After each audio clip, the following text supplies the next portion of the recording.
saya ditipu oleh partner saya. Semua uang yang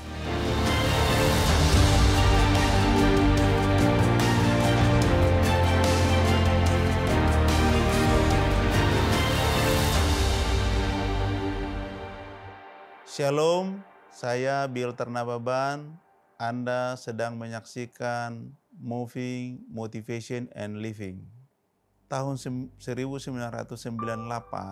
itu adalah satu masa krisis yang dialami banyak negara, termasuk Indonesia. Banyak perusahaan-perusahaan yang kolaps, khususnya yang pembeliannya atau usahanya menggunakan kurs luar negeri. Nah, ini membuat banyak perusahaan termasuk karyawan terdampak yang luar biasa. Perusahaan di mana saya bekerja pada saat itu, ya kita 50% diinstruksikan dari headquarter, dari pusat Amerika Serikat harus potong 50%. Tapi saya hanya berdoa kepada Tuhan, berserah kepada Tuhan. Tuhan, kalaupun di sini saya akan diberhentikan dari pekerjaan oleh karena kondisi sekarang, Tuhan pasti punya jalan bagi saya. Saya hanya berdoa dan berserah, berpuasa kepada Tuhan. Tapi puji syukur saat itu saya salah satu yang tidak terkena dampak itu. Saat itu memang saya sudah mengumpulkan uang, Pak, untuk mau kuliah ke luar negeri. Tentunya dolar yang saya pegang pada saat itu. Puji Tuhan, pada tahun itu ya walaupun orang mengalami semua krisis, tapi kalau saya pada saat itu memang menjadi dapat berkat limpah. Ya, saya kumpulkan dolar dari 1.900 sampai 2.000 rupiah per US dollar. Lalu saya jual pada saat itu 16.000. Dari situ saya berangkat membangun 2 usaha. Tapi ketika saya ada mempersiapkan saya merit tahun 2002, saya ditipu oleh partner saya. Semua uang yang ada di perusahaan dia bawa kabur. Akhirnya saya harus menanggung ini.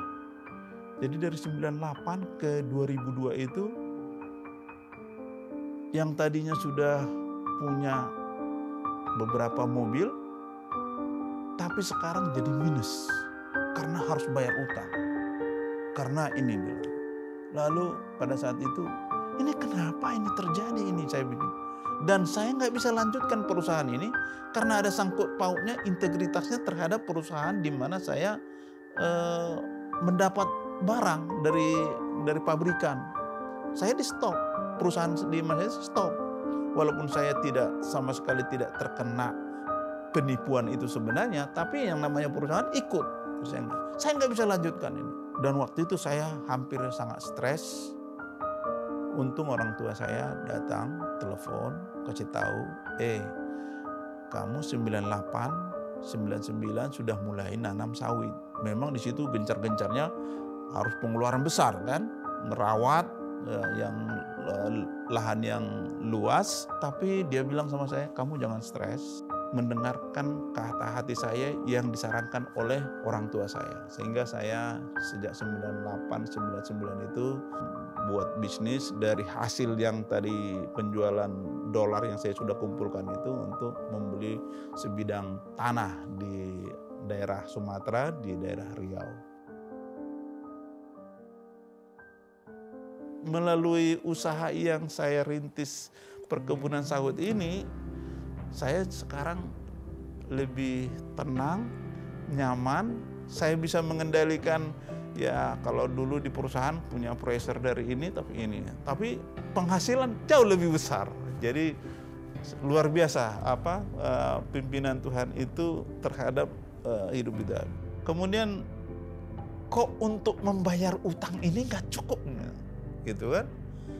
Kalau gaji waktu itu ya, tapi ya ketika saya sudah berdoa itu, ada headhunter datang ke saya. Besoknya itu beberapa hari kemudian ada headhunter.